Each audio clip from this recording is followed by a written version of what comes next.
The Wonderful Wizard of Oz, Chapter 5, The Rescue of the Tin Woodman. When Dorothy awoke, the sun was shining through the trees and Toto had long been out chasing birds and squirrels. She sat up and looked around her. There was the Scarecrow, still standing patiently in his corner, waiting for her. "We must go and search for water," she said to him. "Why do you want water?" he asked. "To wash my face clean after the dust of the road, and to drink, so the dry bread will not stick to my throat." "It must be inconvenient to be made of flesh," said the Scarecrow thoughtfully, "for you must sleep and eat and drink. However, you have brains, and it is worth a lot of bother to be able to think properly." They left the cottage and walked through the trees until they found a little spring of clear water, where Dorothy drank and bathed and ate her breakfast. She saw there was not much bread left in the basket, and the girl was thankful the Scarecrow did not have to eat anything, for there was scarcely enough for herself and Toto for the day. When she finished her meal and was about to go back to the road of yellow brick, she was startled to hear a deep groan nearby. "What was that?" she asked timidly. "I cannot imagine," replied the Scarecrow, "but we can go and see." Just then another groan reached their ears, and the sound seemed to come from behind them. They turned and walked toward the forest a few steps, when Dorothy discovered something shining in a ray of sunshine that fell between the trees. She ran to the place and then stopped short with a cry of surprise. One of the big trees had been partly chopped through, and standing beside it, with an uplifted axe in his hands, was a man made entirely of tin. His head and arms and legs were jointed upon his body, but he stood perfectly motionless, as if he could not stir at all. Dorothy looked at him in amazement, and so did the Scarecrow, while Toto barked sharply and made a snap at the tin legs, which hurt his teeth. "Did you groan?" asked Dorothy. "Yes," answered the Tin Man, "I did. I've been groaning for more than a year, and no one has ever heard me before or come to help me." "What can I do for you?" she inquired, softly, for she was moved by the sad voice in which the man spoke. "Get an oil can and oil my joints," he answered. "They are rusted so badly that I cannot move them at all. If I am well oiled, I shall soon be all right again. You will find an oil can on my shelf in my cottage." Dorothy at once ran back to the cottage and found the oil can, and then she returned and asked anxiously, "Where are your joints?" "Oil my neck first," replied the Tin Woodman. So she oiled it, and as it was quite badly rusted, the Scarecrow took hold of the tin head and moved it gently from side to side until it worked freely, and then the man could turn it himself. "Now oil the joints in my arms," he said, and Dorothy oiled them, and the Scarecrow bent them carefully until they were quite free from rust and as good as new. The Tin Woodman gave a sigh of satisfaction and lowered his axe, which he leaned against the tree. "This is a great comfort," he said. "I have been holding the axe in the air ever since I rusted, and I'm glad to be able to put it down at last. Now, if you will oil the joints of my legs, I shall be all right once more." So they oiled his legs until he could move them freely, and he thanked them again and again for his release, for he seemed a very polite creature, and very grateful. "I might have stood there always if you had not come along," he said, "so you have certainly saved my life. How did you happen to be here?"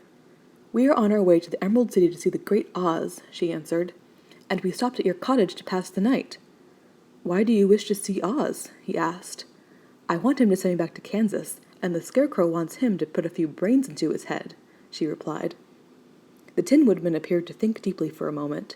Then he said, "Do you suppose Oz could give me a heart?" "Why, I guess so," Dorothy answered. "It would be as easy as to give the Scarecrow brains." "True," the Tin Woodman returned. "So, if you will allow me to join your party, I will also go to the Emerald City and ask Oz to help me." "Come along," said the Scarecrow, heartily, and Dorothy added that she would be pleased to have his company. So the Tin Woodman shouldered his axe, and they all passed through the forest until they came to the road that was paved with yellow brick. The Tin Woodman had asked Dorothy to put the oil can in her basket, "For," he said, "if I should get caught in the rain and rust again, I would need the oil can badly." It was a bit of good luck to have their new comrade join the party, for soon after they had begun their journey again, they came to a place where the trees and branches grew so thick over the road that the travelers could not pass. But the Tin Woodman set to work with his axe and chopped so well that soon he cleared a passage for the entire party. Dorothy was thinking so earnestly as they walked along that she did not notice when the Scarecrow stumbled into a hole and rolled over to the side of the road. Indeed, he was obliged to call to her to help him up again. "Why didn't you walk around the hole?" asked the Tin Woodman. "I don't know enough," replied the Scarecrow cheerfully. "My head is stuffed with straw, you know, and that is why I'm going to Oz to ask him for some brains." "Oh, I see," said the Tin Woodman. "But, after all, brains are not the best things in the world." "Have you any?" inquired the Scarecrow. "No, my head is quite empty," answered the Woodman, "but once I had brains, and a heart also. So, having tried them both, I should much rather have a heart." "And why is that?" asked the Scarecrow. "I will tell you my story, and then you will know." So, while they were walking through the forest, the Tin Woodman told the following story. "I was born the son of a woodman who chopped down trees in the forest and sold the wood for a living.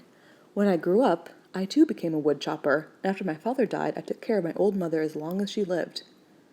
Then I made up my mind that instead of living alone, I would marry, so that I might not become lonely. There was one of the Munchkin girls who was so beautiful that I soon grew to love her with all my heart. She, on her part, promised to marry me as soon as I could earn enough money to build a better house for her, so I set to work, harder than ever.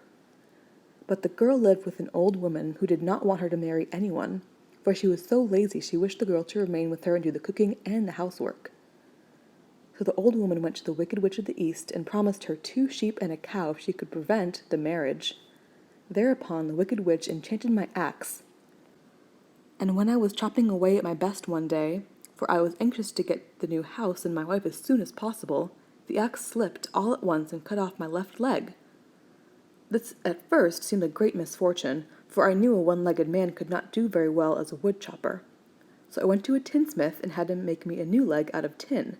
The leg worked very well.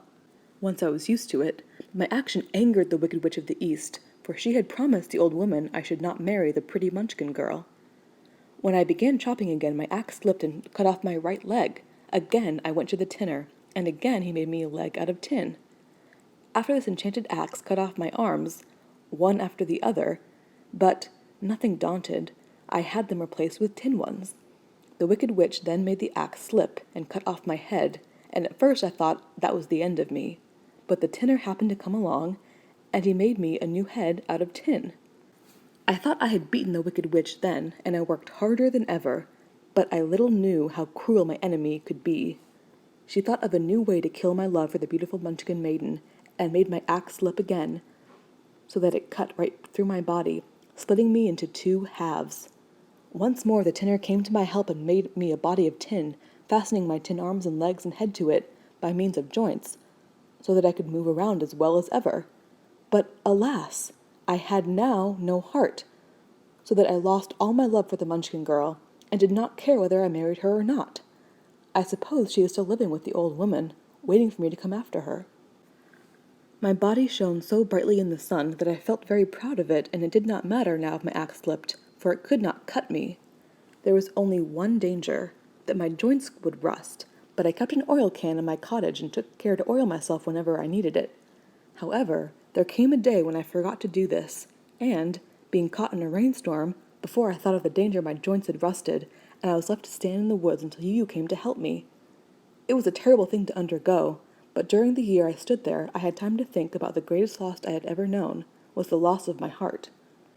While I was in love, I was the happiest man on earth, but no one can love who has not a heart, and so I am resolved to ask Oz to give me one. If he does, I will go back to the Munchkin maiden and marry her. Both Dorothy and the Scarecrow had been greatly interested in the story of the Tin Woodman, and now they knew why he was so anxious to get a new heart. "All the same," said the Scarecrow, "I shall ask for brains instead of a heart, for a fool would not know what to do with a heart if he had one."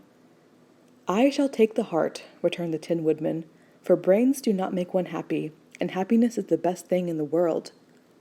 Dorothy did not say anything, for she was puzzled to know which of her 2 friends was right, and she decided if she could only get back to Kansas and Aunt Em, it did not matter so much whether the Woodman had no brains and the Scarecrow no heart, or each got what he wanted.